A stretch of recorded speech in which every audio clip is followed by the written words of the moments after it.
We just bought a house for $42 million. Hearing these words from my mother-in-law, I was nothing but astounded. The father-in-law standing next to her seemed just as happy as she was. And this was right after just 1 month since the death of their son, John. The in-laws in front of me only seemed to think about themselves, and the bankbook held in my mother-in-law's hand was indeed John's. I thought to myself, if only they knew what that money was for, and I couldn't help but laugh. My condolences. The words that inadvertently came out of my mouth left my in-laws looking at me in confusion, not knowing how to react. It seems they wanted to see me explode in anger, but from my perspective, I could already see them being the ones enraged. I thought about telling them the truth right away, but decided to hold off for the moment. My name is Sherry, a 42-year-old part-timer. My routine involves working at a supermarket in the morning and taking care of household chores in the afternoon. I'm married, living with John. Unfortunately, we were not blessed with children, but after discussing it, we decided to enjoy our time together rather than pursuing parenthood. We met when John came to sell to the company where I worked. I was at the reception every time he visited, and gradually we started going out for meals and movies, deepening our relationship. After 3 years of dating, John proposed and we got married. Our greeting to my parents went very smoothly. They seemed eager for me to marry, bowing their heads and asking John to marry me as soon as he mentioned it. Caught off guard by my parents' reaction, I was speechless. But John, with a stern face, deeply bowed and said, "I am unworthy, but please accept my deepest respects." I was left speechless by this exchange, staring blankly for a while before managing to close my mouth. The atmosphere was very cordial, and we finished the greetings, relieved on our way home. Next, we had to greet John's parents, which did not go as well. Although they easily consented to our marriage, my mother-in-law began sizing me up as soon as I entered their house. She watched my every move, making me feel constantly under surveillance. Feeling the pressure, I was too tense to speak much. Thankfully, John did most of the talking, but even then, my mother-in-law kept scrutinizing me, and my father-in-law never took his eyes off me. By the time we left, I was utterly exhausted. I had hoped for a peaceful life after marriage, but it seems my in-laws had other plans. Frequently visiting our home despite our newlywed status. Despite not living nearby, they would spend time and travel costs to visit us on weekends.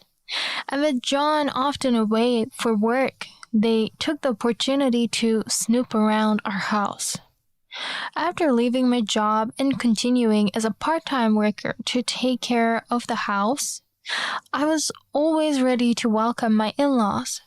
Every weekend, I found myself preparing for their visit.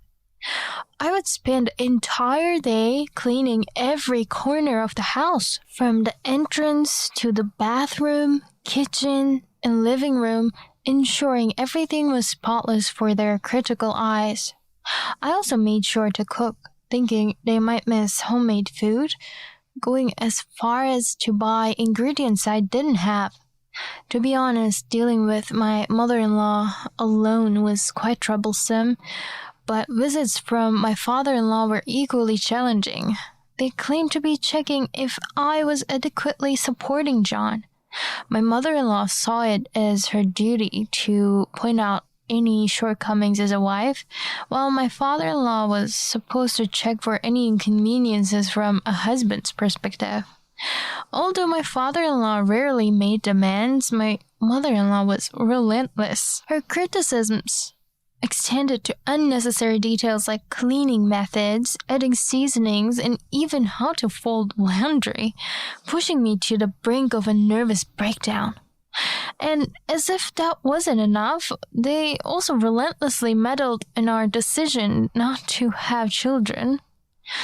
Being a wife isn't just about household chores, you know? It's about comforting your husband when he returns tired from work and striving for the prosperity of your descendants. Neglecting this duty makes you a failure as a wife. She always said this before leaving. Even my father-in-law, waiting outside, would nod in agreement. It seemed they weren't satisfied unless they had criticized me for something. After leaving such parting words, my mother-in-law would always slam the door on her way out.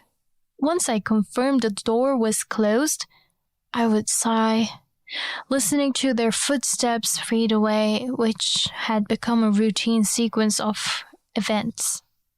I once protested to my in-laws, but they didn't listen at all. Instead, I was scolded fiercely and told never to speak of it again. Unable to protest directly, I reluctantly asked John to speak to them. After hearing my request, John, looking pale, apologized and immediately called his parents to protest. Thankfully, their visit stopped the following week. However, my relief was short-lived as they began calling us, not just on weekends, but also for long conversations that I found utterly draining.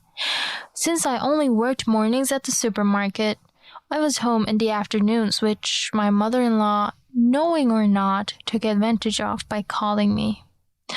The calls were about trivial matters, outings with friends, what they ate, complaints about neighbors, or even bad-mouthing my father-in-law, which I had to listen to endlessly. Occasionally, my father-in-law would call with bizarrely inappropriate content, which I'd rather not detail here. These lengthy phone calls became another source of frustration. Due to these long conversations with my in-laws, I was unable to go shopping for dinner, cutting into the time I had for household chores. While shopping after work could reduce the risk of running out of ingredients, it still severely limited my preparation time. Spending all day listening to my in-laws' unending stories meant I couldn't prepare dinner before John came home. I wanted to serve him a warm meal after his tiring day at work, but it was impossible to manage in time due to my in-laws' lengthy calls. John would laugh it off, saying he didn't mind, and he did express his frustration with his parents' behavior, especially being scolded by his mother. Well, it's only natural for parents to worry about their child. It must be Sherry making you say such things. Hand over the phone right now. This would often lead to secondary disasters, making it difficult to put an end to their behavior. Unlike their previous visits, my in-laws were relentless, causing us great distress. Then, as usual, just as I arrived home, the phone rang. Of course, it was my mother-in-law. You know, Sherry, my husband is planning to spend all his retirement money at once. The conversation seemed to start with complaints about my father-in-law today. Sighing quietly so my mother-in-law couldn't hear, I sat on the living room sofa, trying to tune her out, but then I heard something shocking from her. You're lucky, you know? After all, John seems to be making a good profit from stocks. And Sherry, you've smartly taken out life insurance on him. How commendable. What? Indeed, John was into stocks and had been making a decent profit, but how did my mother-in-law know about it? Especially life insurance, which we hadn't discussed with them. John started trading stocks, believing that relying solely on salaries from jobs or part-time work might not be enough in the future. He had managed to build up a significant asset, since the beginning of the year. We decided to keep this a secret from his parents to avoid being taken advantage of, especially regarding life insurance. Somehow, they found out. How do you know about that? I couldn't help but reveal my feelings, to which my mother-in-law replied with a sneer. Your father found it when we visited last time. Oh, and don't worry, it wasn't snooping around. He just wanted to check if John's room was clean, so forgive us, okay? Her smug tone over the phone made me snap back. Even if you were John's parents, do you think it's right to invade his privacy like that? It's natural for parents to be concerned about their son, isn't it? Besides, knowing he has assets means we can rest easy about our retirement. He's such a good son. Hearing her genuinely pleased tone left me speechless.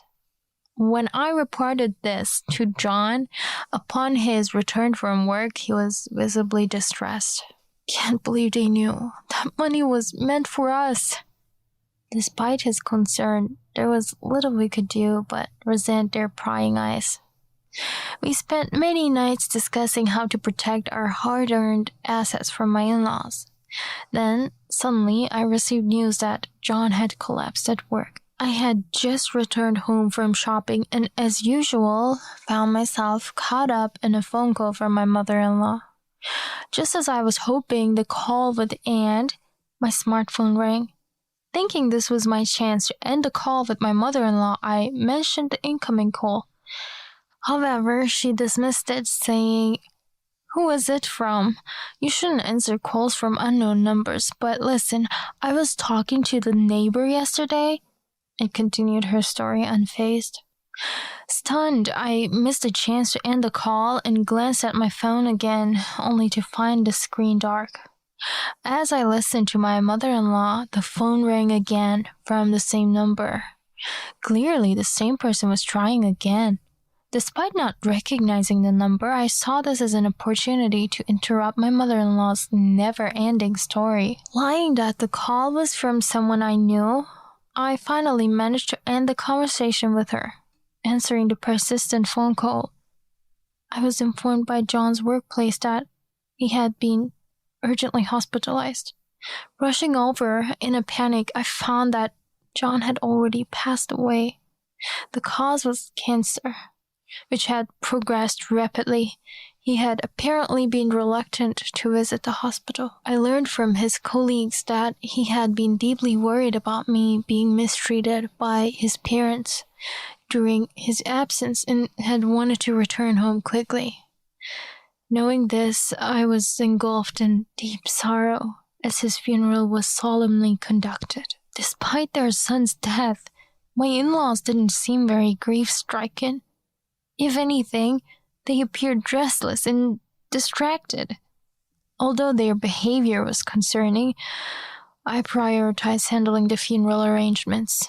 After the funeral and just 1 month's memorial service, which my in-laws did not attend, they visited. Reluctantly letting them in, they started boasting immediately without even paying respects to John. We just bought a house for $42 million. I was dumbfounded by her words, and the father-in-law seemed just as pleased. It had been only 1 month since John's passing. The in-laws in front of me were only thinking about themselves. The bank book in my mother-in-law's hand was indeed John's. As I processed this, I couldn't help but laugh. Seeing me laugh, my in-laws looked puzzled. Nonetheless, my mother-in-law continued talking. There was this house we always wanted, and after John passed away, we thought of buying it with the insurance money. We stole the bank book and seal right after the funeral and rushed to buy it. My condolences. My response left my in-laws staring at me unsure of how to react. They probably wanted to see me explode in anger, but I could only imagine them being the ones to rage. I considered telling them the truth right away, but decided to hold off. Their situation was clear to me, and I knew what was to come. I understood the action I needed to take, though I hesitated for a moment. Despite my disdain for my in-laws, they were still John's parents. I thought about forgiving them slightly for John's sake, but recalling their past actions made it impossible. Apologizing to John in my heart, I decided to firmly enact my retribution and began my counterattack. First, I pointed out the most obvious issue. Stealing a bank book and seal from a house is a crime. Oh, did I not mention? This bank book was given to us by our son. Don't make it sound like we stole it. Knowing his time was short, John gave it to us as his final wish. Their story had changed, but I decided to let it go for the moment. However, I realized if I didn't act quickly, they might try to push through their nonsensical claims. So I informed them that the insurance money would not be deposited into that account. Unfortunately, that account won't be moving anymore. Nonsense! It's in our son's name. Why wouldn't it work? Their confusion was evident, but they fundamentally misunderstood the situation. Indeed, the bank book held by my mother-in-law had John's name on it. That's precisely why the account would remain inactive. Without my intervention, it would stay that way indefinitely. A deceased person's account is frozen, and withdrawing from it requires extensive procedures. Fundamentally, as the insurance money's recipient, it wouldn't be deposited into John's account. Explaining this, my in-laws turned pale. Their cunning schemes were thwarted by their ignorance of how the world works, leaving me utterly astounded at their foolishness. And just so you know, the insurance money has already been deposited and it will never end up in your hands. With those final words, my in-laws' faces turned sour. My mother-in-law, glaring at me, shouted with a bite in her voice, "Even with John's huge inheritance, there's no need to be so stingy." Indeed, I had inherited an entire $130 million estate.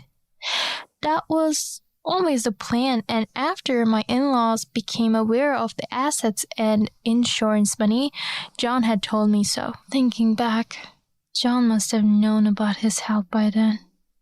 Reflecting on this exchange fills me with sadness. It's just $50 million. Can't you just let it go? His insistence did nothing to sway me, so I reiterated what should have been obvious. That money originally belonged to John, and it's not up to me to give permission for it. Hearing this, my mother-in-law said something unthinkable for a mother. "He's gone now, so you can give permission in his place, right?" Her words made my blood boil. Before I could think to persuade them logically, I found myself raising my voice in response. "I cannot do that." For a moment, my loud voice made my in-laws freeze. But if they were going to change their ways, we wouldn't be in this situation. My father-in-law, coming to his senses, tried to persuade me. "Then what about the payment for the house?" "That's not my concern. Isn't what you're doing the real issue here?" "Don't be so cold. We're family." The word family made my temples twitch. If they were going to bring up family, what about all the times they mistreated me? Not just during my marriage with John, ever since we announced our marriage. Using the word family has only led to problems. I had hoped they would eventually accept me, but instead they treated even their own son, John, lightly, and I felt indignant. Realizing this, I stopped trying to be considerate. No matter how much I tried, it would never reach my in-laws. The moment I gave up, I felt A weight lifted off my shoulders, making it easier to speak my mind. Have you behaved in a way that deserves to be considered family? I threw their own words back at them, but my in-laws seemed uninterested in listening, only insisting on their selfish demands. We've taken care of you. Ever heard of the phrase unwanted favor? How rude to speak to your husband's parents like that. I grimaced at her accusation. I had tried not to show it, but my patience was wearing thin. I don't want to hear about rudeness from people who stole a bankbook and seal during their son's funeral and didn't even attend the memorial service. Despite my clear rejection, my in-laws showed no signs of backing down. Their desperation for John's money infuriated me. You married into the family, so it's only natural to take care of your in-laws, respect your elders. Have you done anything worthy of respect? I couldn't help but respond sharply. Honestly, I didn't feel very sorry. It would be generous of me not to say outright that they were the reason for John's downfall. Unaware of my feelings, my mother-in-law revealed yet another shocking fact. All right, we gave you pocket money before. We picked out things from your house that seemed unnecessary and sold them. But we gave you the money, so it counts, doesn't it? Realizing the truth behind the pocket money finally made sense to me. It was a bit before John had put a stop to his parents' visits. I remember receiving money from my mother-in-law, thinking it was a rare, kind gesture. I had no idea there was such a backstory to it. Indeed, I recall John frantically searching for his beloved camera, unaware it had already been sold. The shock that they turned his belongings into pocket money for me was profound. So that's why John's camera was missing. John was too busy to use it, so it was just clutter. Her justification seemed plausible, but the world would likely see it differently. That's essentially theft. At my assertion, my mother-in-law sighed in exasperation. You're just trying to paint us as criminals, aren't you? Her dismissive shrug infuriated me. I was the one who wanted to sigh in disbelief, yet she acted as if she was the aggrieved party, which only served to infuriate me more. How could my in-laws be so adept at provoking me? It was almost admirable in a twisted way. Because you are criminals. However, I knew that losing my temper would only complicate matters further, despite my efforts to remain composed. You can't prove that. Believing they could somehow justify their actions and escape blame, they continued their attempts. Realizing we were at an impasse, I decided to resort to my last option. Then let's have someone else judge this matter. Whether you agree with the judgment or not, it will be the correct one. Their brows furrowed in confusion, and after exchanging glances, they looked back at me, clueless. And who would you have judged this? I sighed dramatically for effect and laid out their options one by one. Would you prefer a lawyer? Or maybe the police? Hearing this, my in-laws' eyes widened in panic. There's no evidence. So how would they know it was us? Seemingly realizing the severity of the situation, my mother-in-law scrambled for excuses, but their attempts were futile. From the moment they stepped into my home, I had been prepared not to let them escape. Ever heard of smartphones? And there's this wonderful thing called a recording app.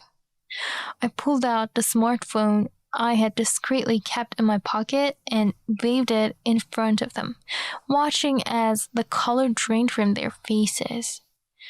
That's eavesdropping, she screeched. But unfortunately for her, the world doesn't consider this eavesdropping. From the moment they admitted to stealing the bank book and seal to selling John's cherished camera without my knowledge, I had activated the recording app on my smartphone, capturing everything from the moment they sat down in my living room. Then, shall we include this in the police's judgment? Even if I told them this recording wasn't considered illegal eavesdropping, my mother-in-law would not back down. It was better to force them into a corner where they had no choice but to listen. As I began to prepare to leave, "Don't you feel sorry for my son?" Her words made me halt abruptly. Not that I felt no remorse towards John. On the contrary, the moment I decided to stand up to my in-laws, I was already burdened with guilt. But being coerced into feeling guiltier now wouldn't shake my resolve. "I'll return those words right back at you." In response to my retort, my mother-in-law flustered and insisted, "We were thinking of you." Interrupting her self-righteous claim, I took a moment to lay out the situation calmly. "So, your concern led to stealing John's bank book and seal after he passed away, buying a house, and planning to cover the payments with John's insurance money? That's just hindsight." Whether it was my calm demeanor or my matter-of-fact tone that unnerved her, my mother-in-law attempted to counter, but I firmly cut through her defense. "No, it was a crime committed with your own decision." Seeing my determination, my mother-in-law took a defiant stance. Perhaps realizing there was no escape, she chose to confront the situation head-on. "If you're so eager to label us as criminals, let's go to the police and prove our innocence." With that declaration, she, along with my anxious father-in-law, attempted to storm out. I didn't stop them. Instead, I quickly readied myself and accompanied my in-laws to the police station. At the police station, after explaining the basic situation, the officer, considering the complexity of the case, separated us into different rooms for a more detailed interrogation. I shared everything in detail from my marriage to the events of that day, and even played the exchange recorded on my app as evidence.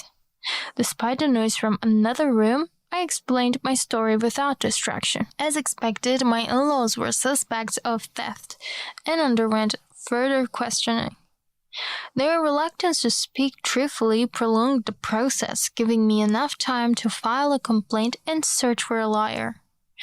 Though I managed to return home that day, my in-laws apparently behaved so poorly towards the officers that they were arrested for obstructing official duties, thus acquiring a criminal record.